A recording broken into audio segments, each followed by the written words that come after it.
Welcome everybody to the Resilient Podcast. My name is Neil Tan and I'm your host. Today we've got a great guest, Esther Wong from 3CAPITAL Investment. Welcome, Esther, to the podcast. Thank you, Neil, for having me. Yeah, It's a pleasure to be here. Yeah, it's awesome. It's awesome. I mean, we've known each other for a while. I think it's great to bring you on here and just kind of have a casual chat and talk about your new venture. So, maybe you could kick it off with like a little introduction about yourself and 3CAPITAL. Sure. Cool. So, I started this company, 3CAPITAL Investment, 2 months ago. And this company is focusing on early stage AI incubation project. We have a global mandate. The fund size is 100 million. Around 100 million. So we just have our first close. Thank you very much. So we're very happy about this. And then, that's pretty much the very, very brief intro. And then before 3CAPITAL, I know you for a long time. So before 3CAPITAL, I was actually one of the earlier founding members of a company called Sensetime. Sensetime is Hong Kong's... If you have never heard of this company, you are a little bit lost. It was, to be fair, it was a startup when I joined. Right? It was. I joined. It was around 150 people, and so when I left last year, it's 4,000. Wow. So it was an interesting journey. Right. So I was in charge of two things at Sensetime at the time. So first one is the capital market. So we're in charge of fundraising. So we raised around $5 billion plus US dollar during the whole journey. Right. Which is a decent sum. Yeah. And then I'm also in charge of strategic investment during that time. So what is really interesting was, think about it, right? It was literally 6 years ago. That was a time when we call it AI 1.0. So it was time where that AI exists. It can be implemented, but we don't know how. We don't know what is the best value to implement. So the strategic investment team was pretty much set up so that we can experiment and try to support the ecosystem. So we make around 40, 50 investment in the time period in the last 5.5 years. So it was a very interesting journey. And now, because it's AI 2.0, where everybody is using AI, we believe that it's a good time to just do my own startup, which is also a startup. An AI venture capital fund is also a startup, and try to explore more. So this is what brings us here. Very cool. So tell us a little bit more about 3CAPITAL. I mean, I think, what sort of areas, obviously AI is a super hot topic, across the board. I mean, you're seeing it inside of the States and also over here, right? So, what sort of areas that are you focusing on? What sort of sectors, do you see specific use cases that you're particularly attracted to as an investor? So I want to take a step back. Right. Think about the reason that we think that now is a good time to do a USD dominated fund with a global mandate, because if you look at my personal journey, when we started at Sensetime, it was during AI 1.0, as I mentioned. At the time, that AI exists. Right? AI, the term has always been in existence for a long time. But back at 2017, 2016, that was when a lot of the first-gen AI startup happened. Sensetime was one of them, but you also hear a lot of the other names. And that's because of deep learning. Machine learning first started at the dawn of commercialization. So you see a lot of use cases, and they say that AI can potentially do a lot of potential things, but how does it actually being used in a commercial case is quite limited. So I think I've seen a lot of, as I mentioned, we invest in around 50 companies. So you see some success cases, but in reality, you see more failure than success. But when we say failure, it just means financially it might not yield a very good return, but you also learn the difficulty on why AI is difficult to implement on a ground level. Why is it so difficult to commercialize? So you sort of take all these lessons to prep you for AI 2.0, right? Right nowadays, everybody is using GPT. I would assume our readers, our viewers are all using that. Not in Hong Kong, technically. Oh yeah. But okay, no, anyways. We have potential access to that, right? So my daughter, she's 6 years old. She's using Canva to design her own birthday invitation. It's really fancy. Right. So we're in this AI 2.0 era. So I want to take all these lessons that we learned, all these success and failure on AI 1.0 era, to better implement my investment philosophy in the AI 2.0 era. So what should we avoid? What could make it easier for AI to implement? What are the common problem or common mistake that when we invest in AI? Because as you say, AI is so hot these days. Everybody is an AI expert Right. or AI investment expert. You've seen a lot of companies that focuses on AI investment, but very few people in this industry that actually have get their hands dirty and actually invest in AI for the last 7 years. So I Right. figure it's a good time for that. Right, right. Yeah, I mean, so when you talk about those, different use cases, different applications, it's almost like AI basically disrupts itself, right? I mean, the defendable position that originally was you had the AI and not anyone else had the AI. Now everybody has the AI and they're able to actually usurp the other models, right? So inside of like, let's say different sectors, let's say healthcare, you talk about education, you talk about finance, like which ones, where do you see sort of like the killer app inside of these different sectors? Is there like, let's say DNA sequencing, like all those different Sure. things, right? Sure. So it's a very good question. So yeah, to invest in AI, there are many, many layers. So I think what you're talking about is the application layer. Right. What do we see as the most disruptive? And I think it will come in stages. So for AI to work, it takes 4 elements. It takes a lot of data. It takes a algorithm, which is your programming. It takes hardware, so GPUs and chips like that, and also the last one is feedback loop, right? How fast can you feedback, and you want to make sure that if it doesn't work, then you can actually redo it. So 4 things needs to work together. So to answer your question, where do I see the most disruption? I think ultimately, right, not at this moment, but the biggest disruption would be where there's most inequality in access to any of these 4 elements. So for instance, I personally believe that education is one. When AI is fully developed, whether you went to Eton or whether you went to a slum in Take your India, pick. for instance, somewhere, right? Right. They can potentially equalize that. So education is one.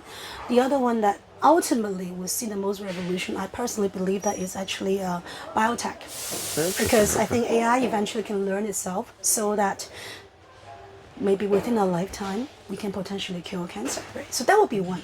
But these disruption will not all happen at once. So what we're seeing right now at this moment, there are startups that focuses on that, but the more applicable aspect of AI is, the first part is AI has hallucination, as we all know.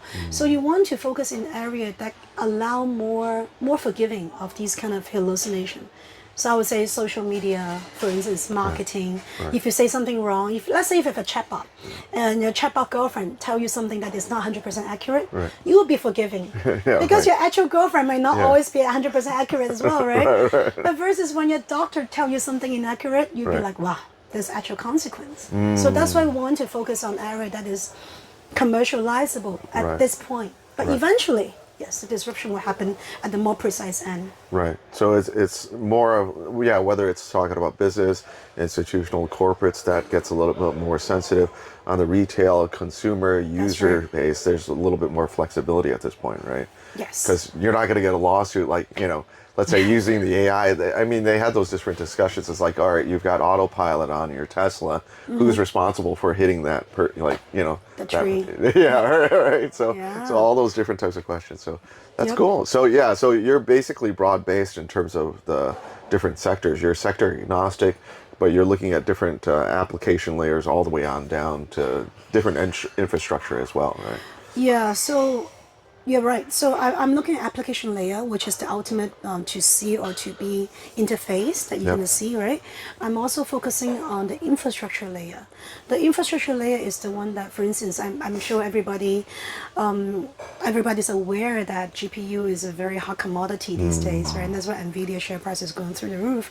But apart from NVIDIA, in the ecosystem, there is actually a lot of things could be done there, right?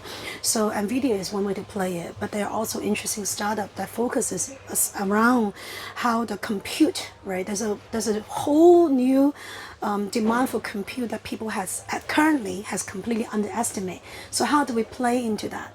It's the same stuff. It's the same story as NVIDIA, but how, apart from NVIDIA, how else can we play into the complete demand-supply imbalance of the compute need in AI 2.0? Right. Let me tell you something, right? So in the world right now, globally, 2% of all the power output, 2 to 3% of all the power output is used for generative AI purposes, right? To build model, to do model trainings and inferencing, 2%. So in Shanghai, right? Because at Sensetime built Asia's largest AI data center. So in Shanghai alone, 10% of all the power output is used for all these AI data center related. 10%. 10%. In 10%. Shanghai. Wow. So Right. I think the world is completely underestimated how much compute is needed to do this AI 2.0 era. And potentially AI 3.0. AI 3.0 is when we truly have AGI. And there's a debate on when are we going to get that, whether it's 5 years, 10 years. But consensus is that within a lifetime, you will see it, right? Right. But then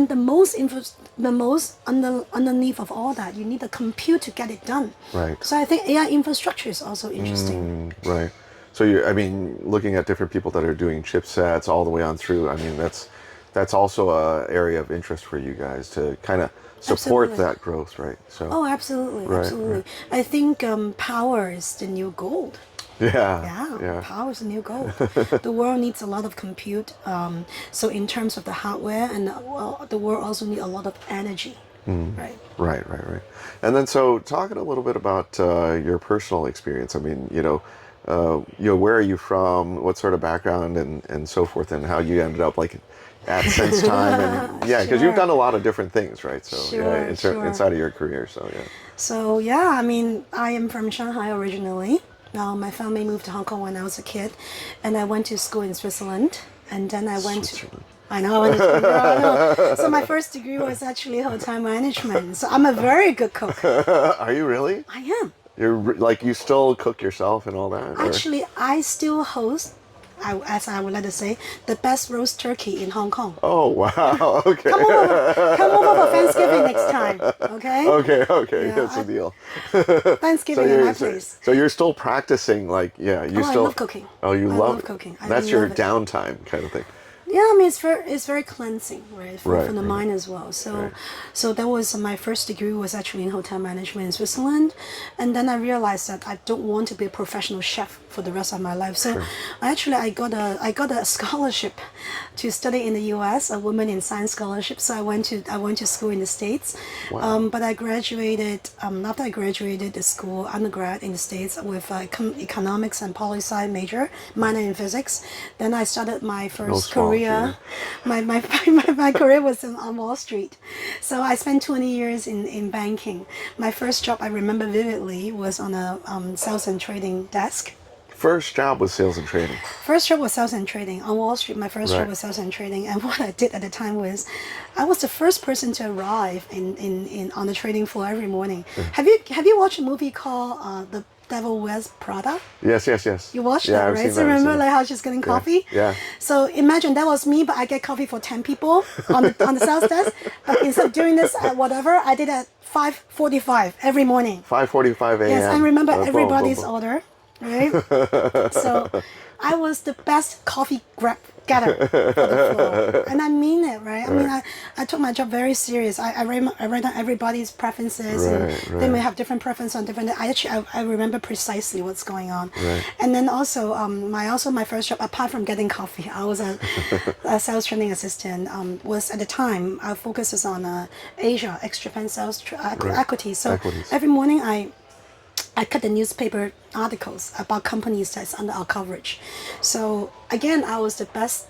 I would like to think of myself as the best newspaper cutter, because instead of just cutting the news and just step it on make photocopies of it, I would actually categorize them by country, by our, at the time the bank has buy wholesale rating, Right. and then I would say potential implications. So I will make a book out of it. So by the Oh, time the wow. traders came, Right. there will be the coffee, right, and also the book Wow. that's potentially ready. So I was the best newspaper cutter. So that was my job, my first job on sales training floor, and then 10 years I was in sales, and I was in ECM, I was in investment banking. Right, So I was there for 20 years. Right. Yep. That is wild. And then so subsequently is like you had this fantastic career inside of banking, and then all of a sudden you got a knock on the door. Or how did the whole SenseTime thing It's kind of not a come knock on the around? Or- door, it's I knock on their door. Oh, they were a Yeah. client, of course. They're not a client. I'll tell you what happened. Oh, So at the time, right, and this is a little bit of a wild ride because I spent 10 years physically in New York, on Wall Street, right, and then I came back to Hong Kong in 2006 or 7. So, and then I was with a Chinese bank at the time, and I then went to a British bank. So I was doing quite well. So my last job in banking, I was running equity market for one of the largest Chinese banks. So, but I always have a keen interest in reading papers. Okay, right. Right. It's just I'm just a very nosy, curious person. Right. So at the time, one paper really caught my attention. So it's a paper. It's called Gaussian phase. So what it did was that for the first time in human history, a computer can recognize human's face better than human eyes can. Right. So I was very elated and surprised. I thought, okay, this must be from somebody from MIT or Stanford or whatever. Right. So I was pleasantly surprised, not shocked, when I found that the author is actually a professor at the Chinese University of Hong Kong. Oh, right. Very Right. cool. So at the Very time, cool. I told my internet analyst, I said, okay, we should take a look at them. Yeah. Right. We should take a look at what's going on. Just as a potential, listing or No, just just as a potential understanding of the industry. Right. Because we thought it's too early to be, to do anything to about really it. commercialize at that point. Right. It was more of like because the tech AI, one. think about it, right? This happened all the way back in it was 2016, 17, really, really early on. Right. And then, we talked to the professor. I met the professor and then said, okay, why don't we do this? Let's have some of our clients also learn about this. Let's have our secondary market investor also learn about it. So we actually had an AI tour at the time to some of the AI companies in China. And I remember Sensetime was on the last day of the tour and the last meeting. So that was the first time that I had a in-depth understanding of the pitch of quote-unquote pitch of Sensetime. And I remember vividly, because it was the last day, the last meeting, when we start to go into the details of the company on computer vision, on the kind of papers that Sensetime has presented, I hear snoring sound on my left side, and I hear snoring sound on my right side. Everybody was like dozing off at the time. But I remember I was so touched and I was so moved and I was almost tearing at that point because Professor Tan, he was the one who was doing the presentation. I remember vividly he was saying that we want to develop proprietary technology, right, in AI, because a lot of time, remember at the time, a lot of the technology that China has is that we follow the copy to China model, right? So you have the Amazon of China, the Facebook of China, you have the eBay of China. So it was the first time, especially after being a banker from US and from China for all these years, that I hear that a tech company in China is saying, we want to do something proprietary. And the passion from Professor Tan was very infatuating to me. I was very touched. So I remember after the meeting, actually, I cold called Professor Tan and say, Professor Tan, I really want to learn more about what your company does. And so he talked to me about his mission and vision for Sensetime, how AI is at the dawn at the time of being actually applicable. So I say, listen, Professor Tan, I'm glad you started this company. I'm pretty sure your company might not exist in a few years. Really? Because, What? I mean, you were because- just trying to shock and awe him or something like no, because scare him. no, because to be fair, a lot of the R&D costs $100, but in China it takes like $1 to steal it and to use Sure, it. Right? sure, It is the reality, right? So I said, even though your company might not exist because you're so passionate about this, Right. I really want to be part of it. That's right. Right? Okay. And to make it crazier, I was actually pregnant at the time. Oh, wow. Okay. So I got pregnant really late in my life. You can do the math. It was really late. So when normal people when they're pregnant, right? Normal women when they're pregnant say, okay, let me stay in a stable banking job because my job was paying very decently and it was super stable. But I thought, I'm going to bring a new life to my life, right? And AI is at the dawn of changing.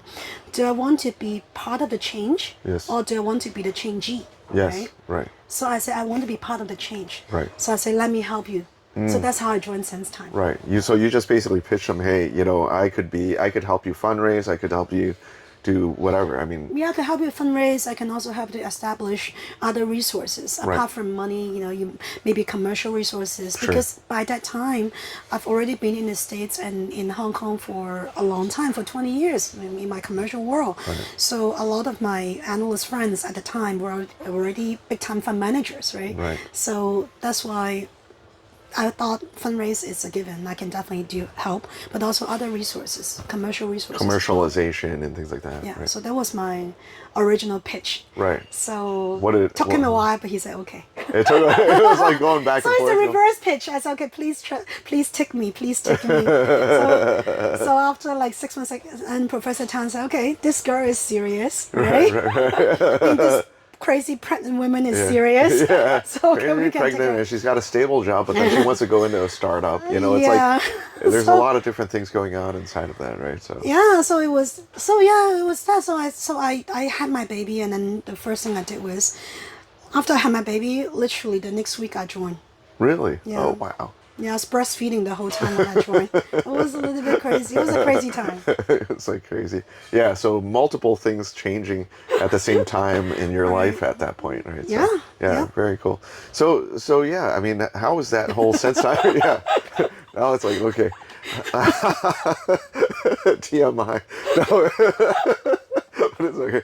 So now we go into, let's talk about that whole Sensetime thing. I mean, how did it go from the 150 to the 4,000? I mean, like, what was your journey as basically fundamentally as inside of the startup space, right? So I think it's very important that good people attract good people, right? And then also when you have a shared mission, it's the best.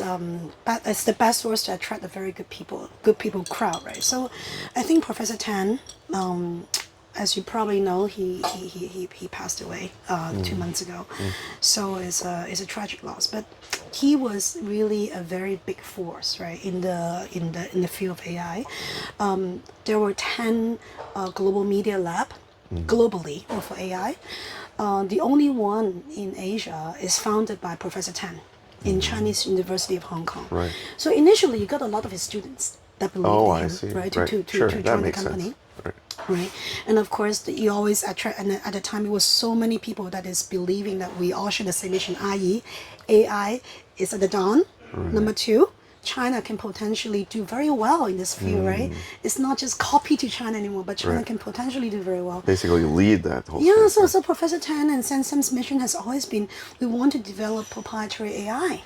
Right? And also, if I can just take a step back, Sensetime did something pretty amazing, right? The first time that it actually caught my eye, at least, was, apart from the paper, which is very impressive, was that Sensetime won a competition called ImageNet. ImageNet was a competition started with Li Feifei back in, it's in Stanford, but it's a global competition that Google and all these companies take part in. So what they do is that Sensetime actually beat Facebook in that ImageNet competition, become number one, and become the first company in the world who achieved better than human visual recognition. Basically, right. So think about it, right? As I said, the first ingredient of AI is data. Right. So Sensetime was in a university, right? So how do you get all these faces? You used to download movie stars pictures from Baidu, from Google, from whatnot. Versus Facebook, you already have literally 100 million pictures, right? So even with that little resources, Professor Tan and his team got the first place. So you knew that there's something very special, right? When he said proprietary technology, it genuinely is proprietary technology to make that win. So that's why you were able to attract very good people. Right. And so just a little bit of background in terms of like Sensetime, maybe you talk a little bit about what the company's business or products and those different use cases, just for the audience, just to understand this. Sure. Yeah, that'd be great. So Sensetime make the name with facial recognition, right? That's one image in a competition. But eventually, it's not about just recognizing a face. It's actually it's a computer vision company. So what it means is that it lets the machine to analyze what is happening. So once you understand what is happening, then you can manage it, right? Because if you don't know what is happening, then you cannot manage it. Think about it, right? So every time when you type a command on Google, every time you search for something, every time you type something, it's called structural data, because you already translate your thoughts into a form that the machine can understand. But visual data is different. Visual data is something that is unstructured data. Right. So you have to translate the unstructured data into structural data so the machine can understand and then analyze. So think about the whole goal for computer vision. The goal is to actually translate unstructured data. And in this world, there's far more unstructured data than structural data. Because what you put into machine is very, very small percentage than, conversations and visual, and even like the tone of a voice, and even smell. Smell is unstructured data. Think about it, right? Like, why do you have such affinity towards your childhood food? Some food which just reminds you of childhood. Right. Because a lot of the memory is stored with your nose. So Right. these are all unstructured data. So the goal of a CV company, computer vision company, is try to analyze unstructured data from a visual perspective. Right. So that's what Sensetime and a lot of these CV company does. Right, right, right. And then, so when you started off, I mean, if you talk about a little bit about the business evolution or the business model evolution, like you were saying, is like when you first met him, you even thought, okay, well, you're going to get disrupted anyway, so you're going to be gone unless you hire me, right? So, what did you see that I had did not that? exactly said that. I did not exactly said, but I said that it was a vision. So the way I thought about this is, okay, Yeah. it's a Chinese company specialized in proprietary technology. I've Right. never seen a success cases before. Yes. But this vision and this mission, is it important enough for me to spend the next, let's say, 3 to 5 years in, so that even if it fail, I look back and no regret, right? You always Yes. have, in life, you always have to think about this no regret test. Yes. Am I going to regret that I did not join this company? Yes. Even though it failed. Right. If the answer is, yeah, I'm going to regret it, then you join. Right, right. Right? Because otherwise, life's biggest tragedy is, what if? Right. Comes with relationship, comes with career, comes with Right. a lot of things. So I really struggle a lot to think Yes. about what if. So if I didn't join, would I regret it? And so Right. that's what it is. But going back to your question on commercialization, so initially it's very difficult to commercialize. But of course there was some initiative, and at the time was actually from the government. They said, okay, we're gonna build some smart city initiatives. So we actually, in the beginning, a lot of the revenue model is working with the government.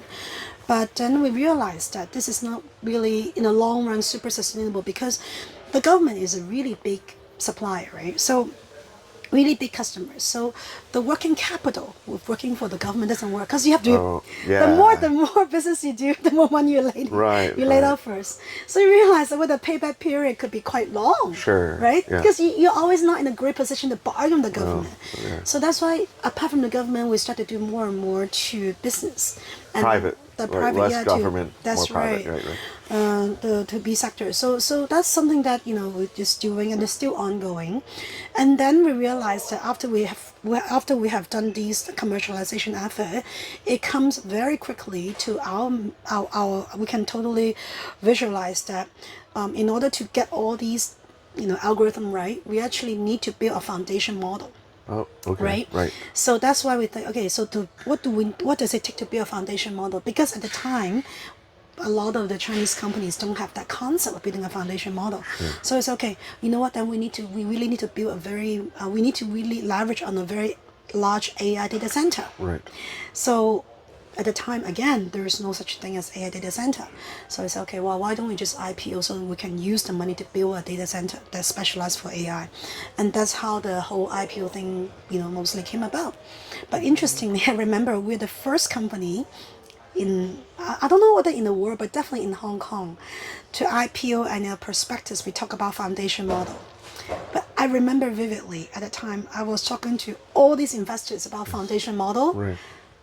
They don't They really. don't understand what They don't you're talking understand. about. They don't right? care. They just say, okay, show me your cash flow, show me your revenue, and yada yada Yeah, yada. the numbers don't lie, kind of thing. Right. Right. So we're talking about the importance of foundation model. Nobody understands. But of course, ever since last year, a lot of people say they become a foundation model expert, right? Right. But I remember we were the first one to talk about it, but we are very happy because, as a result of our successful IPO, that's another story, because IPO is very colorful. Yeah. But we end up building the AIDC center. So Sure. even until now, we have one of the largest data center.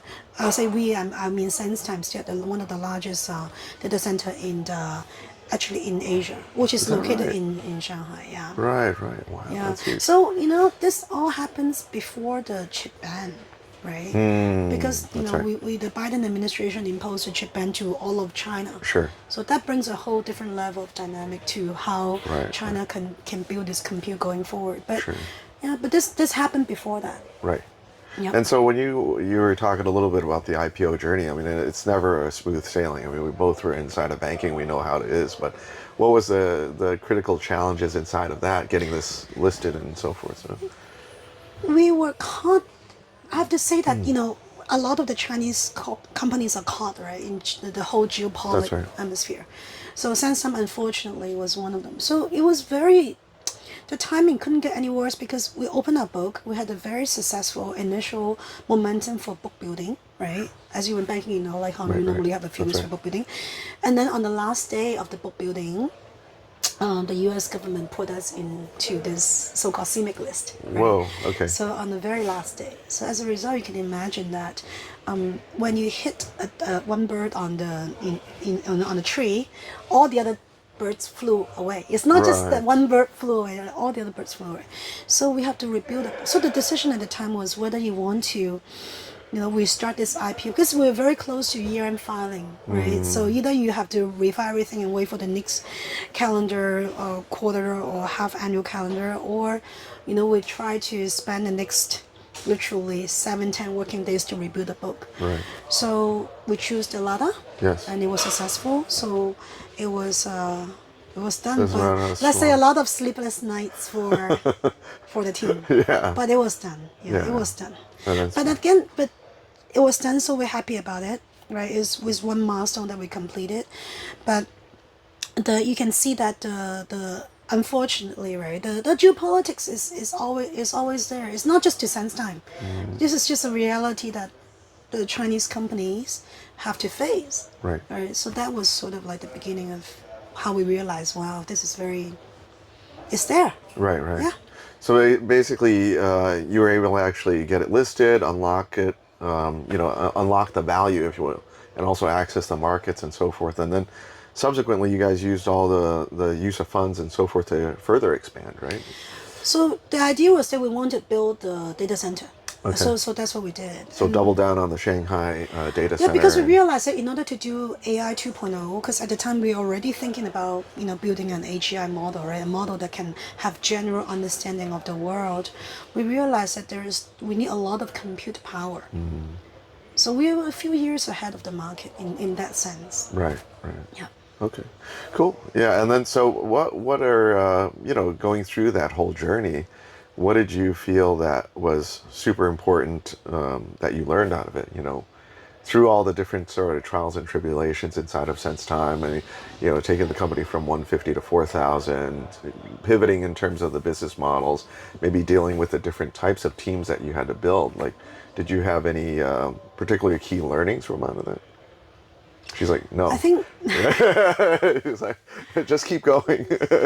yes. Perseverance, or yeah. Yeah, so this predates Sense Time. I wonder maybe I can go back a little bit. Not this is not just with Sense Time, but this is really with I think my whole career, right? Sure. Because when I was in the States, I remember I used to work for a small shop called Casnev. We eventually took over by JP Morgan. JP, yeah. So at the time when I joined, the Asia desk needs to be rebuilt. So I was very young and I was tasked with rebuilding the Asia desk from pretty much scratch. Right.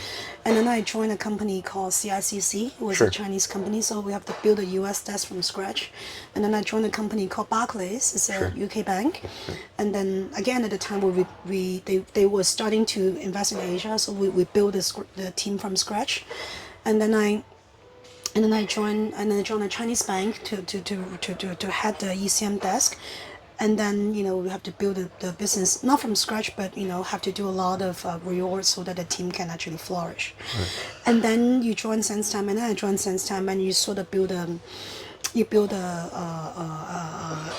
IR desk, and then you also build the the investment team, right? So my career, you see that there's a lot of 0 to 1. Yes. There's a lot of 0 to 1 in my career.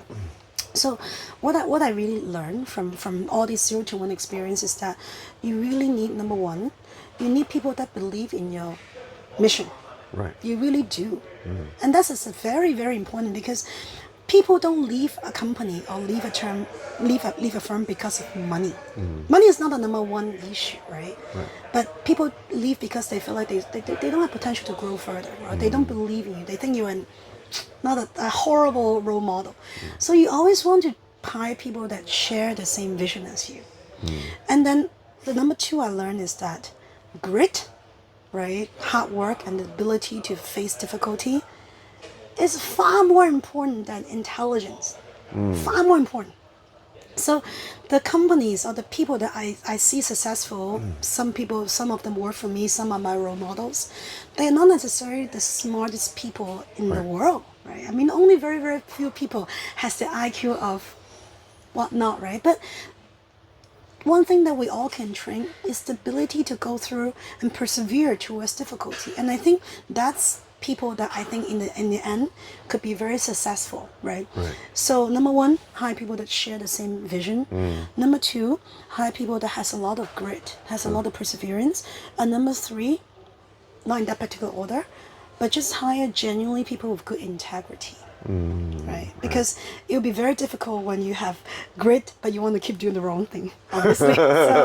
So that's that. So that's the element to build a very good team. Right. And if you have these things secure, this person can go far. Whether and then they can do whatever they choose to do with you, and then they can be your partner in many, many aspects. Right. So some of these people that work with me at Sensetime or banking has been working with me for a lot of my posts because you have a cluster of people that you trust and then with all these qualities that you value, and they can go very far in life. Right.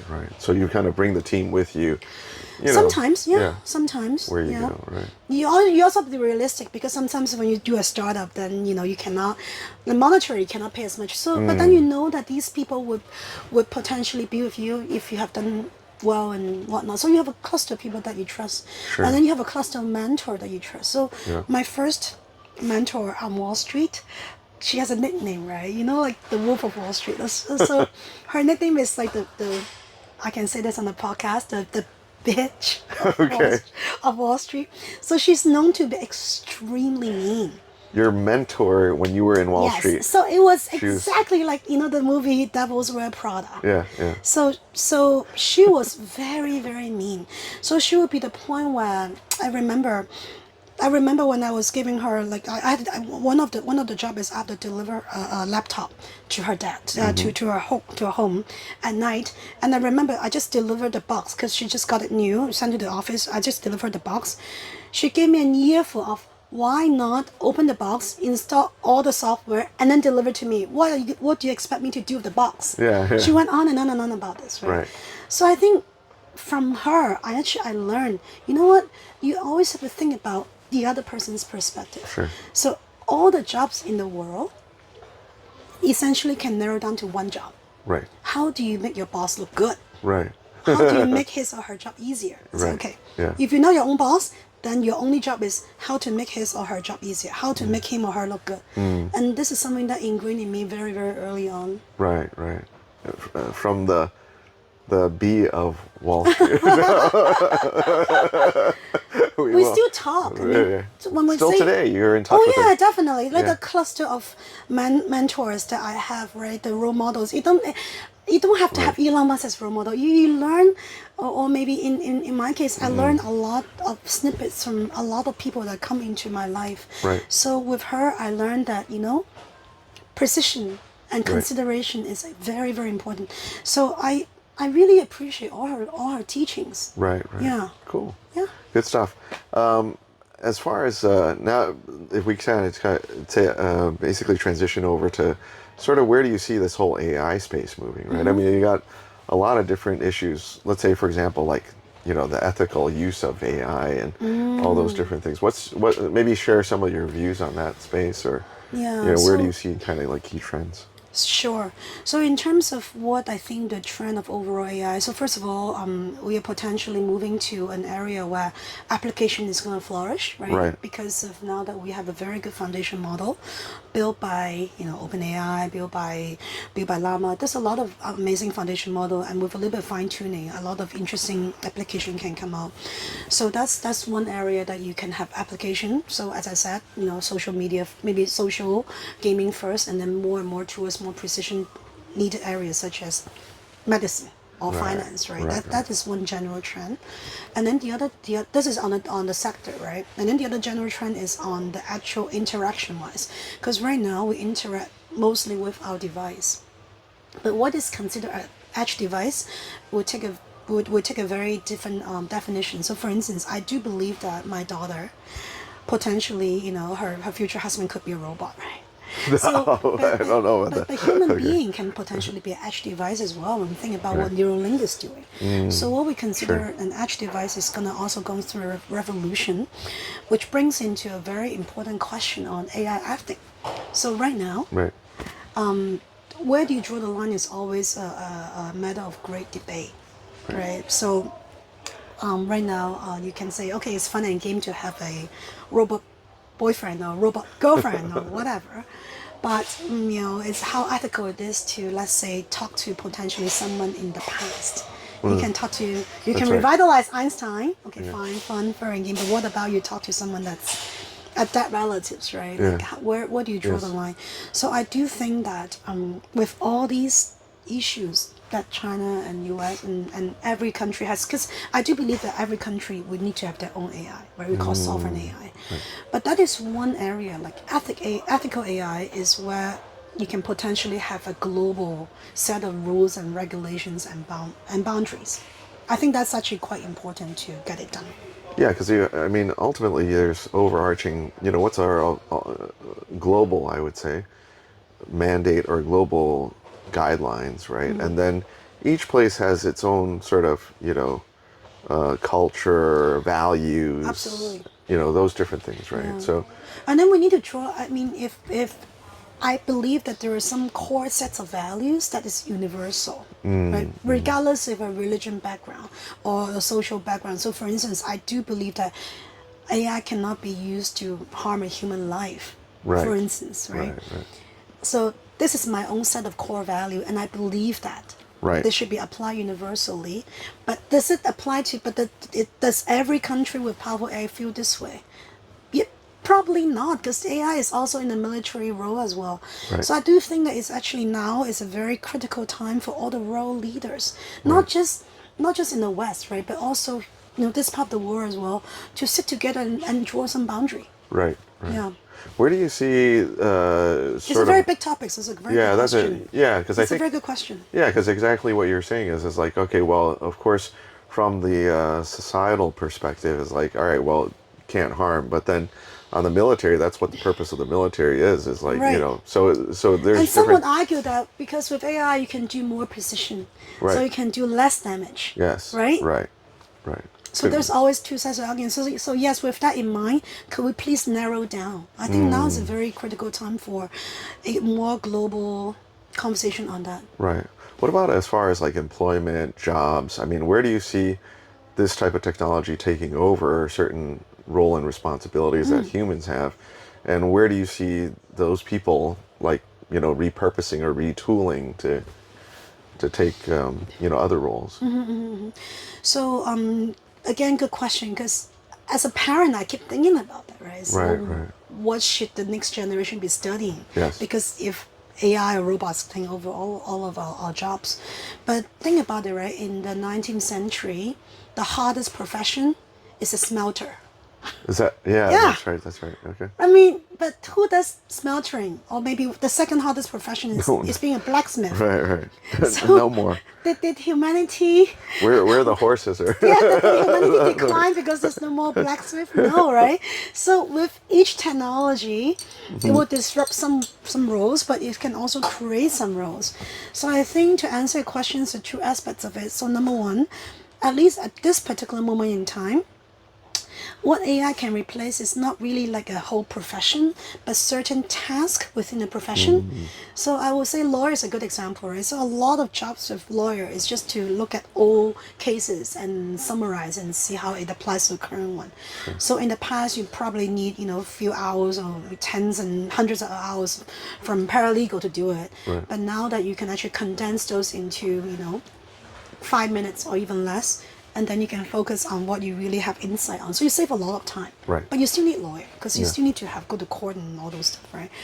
Same thing with research, and same thing with a lot of the even on the medical field, because I think one example that's been often talked about is that how the same physician, when he or she is in different mood or when he or she is in different sleep deprived degree of depravity, Right. the same CT scan can yield different results. That's right. That's right. All the Yeah. time. So that's why every time when you have a diagnostic, they say, just get a second opinion. Yeah, yeah. Why do you need a second opinion? Because even the same guy cannot give you the same opinion, so it's safer to get more opinion. And AI won't have that problem, right? Right. So AI can help you to say, okay, this is most likely the diagnostic, so why don't you focus on the remedy, right? The solution. Right. So there are aspects of a task that you can be replaced, Right. but not the actual job itself, right? Right. So that is AI for Or at now. least now. Right. AI for now. Right. But AI in the future, I think that this is a very, very, very interesting debate because there's always two school of thoughts right now. One school is, okay, is AI here to make everybody's life better so we can focus on more interesting tasks? Or are we just part of the progression? The whole purpose that human exists is to serve as API for AI in the future, right? Because if AI is smart to a certain extent, why do we even need humanity for it? Right. Right. Right? Or maybe we can be very interesting pets for AI. Right. We're the pets. Okay. Oh, we are the pets, right? You can think about it. The dog can actually evolve over the years, right? They Yes. went from the dogs went from hunting to now that becomes our pet.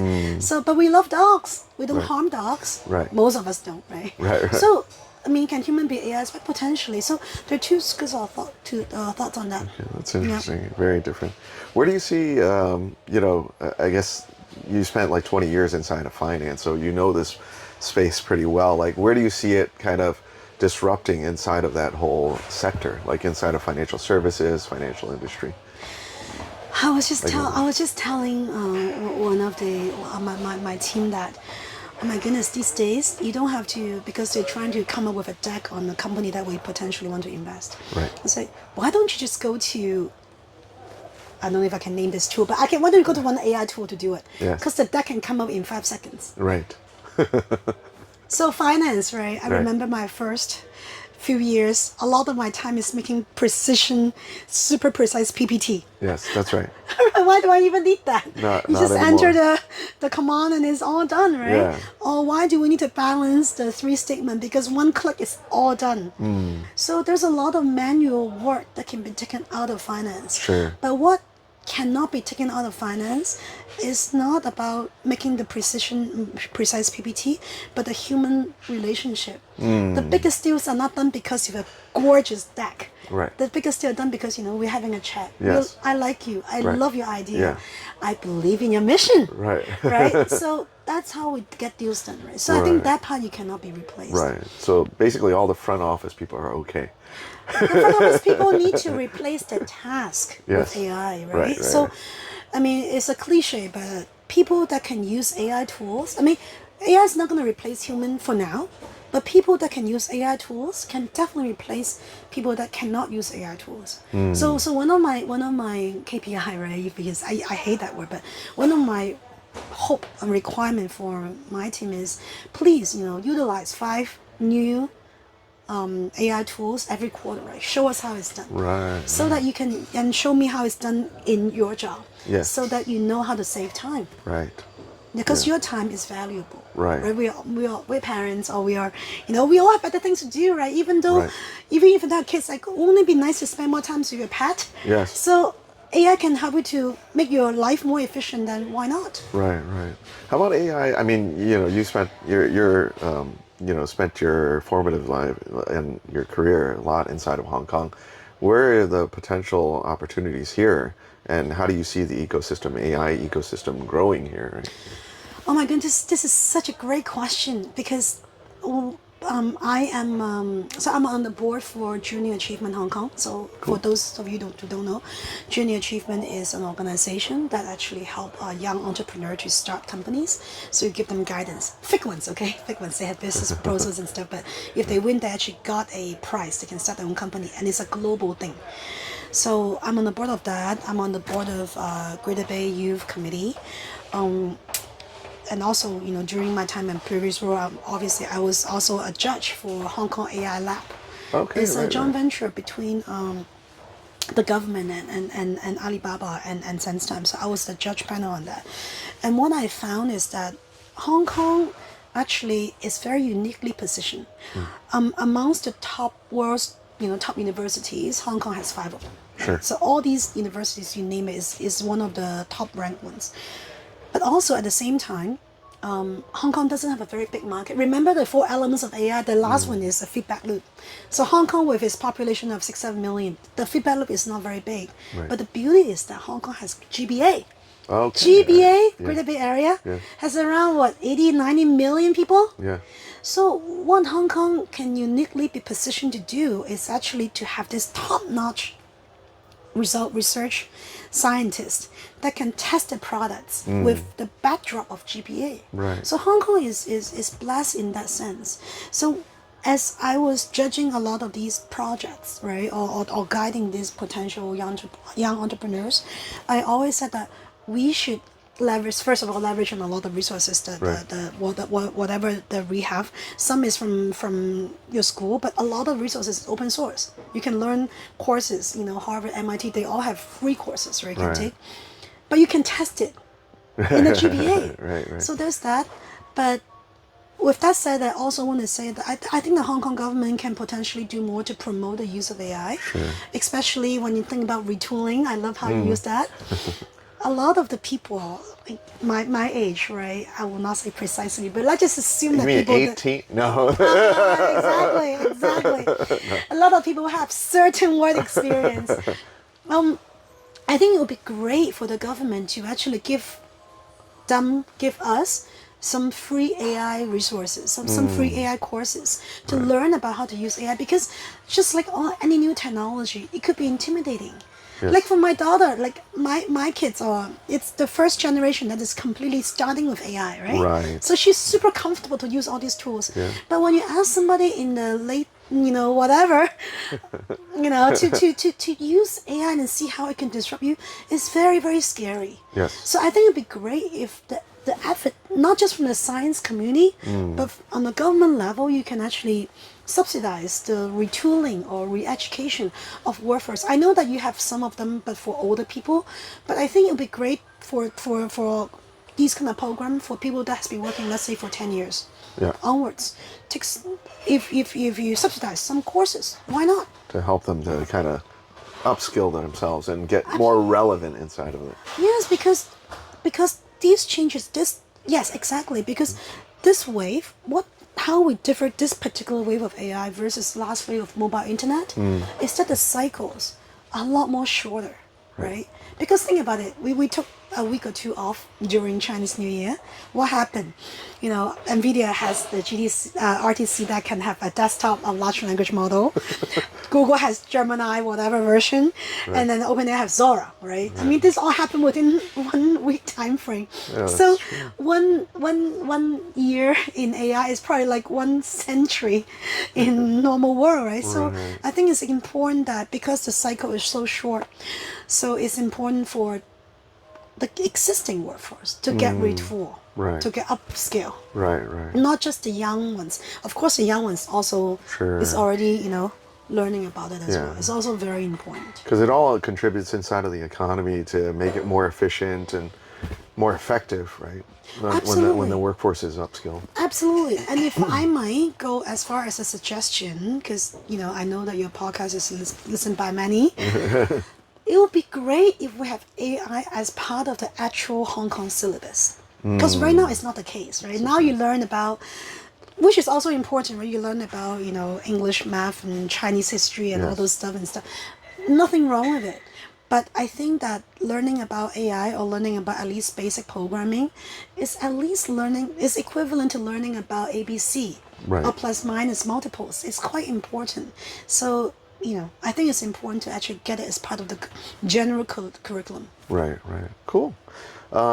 It's been great talking or catching up with you, Esther. I mean, it's congratulations again on the new venture. Thank you.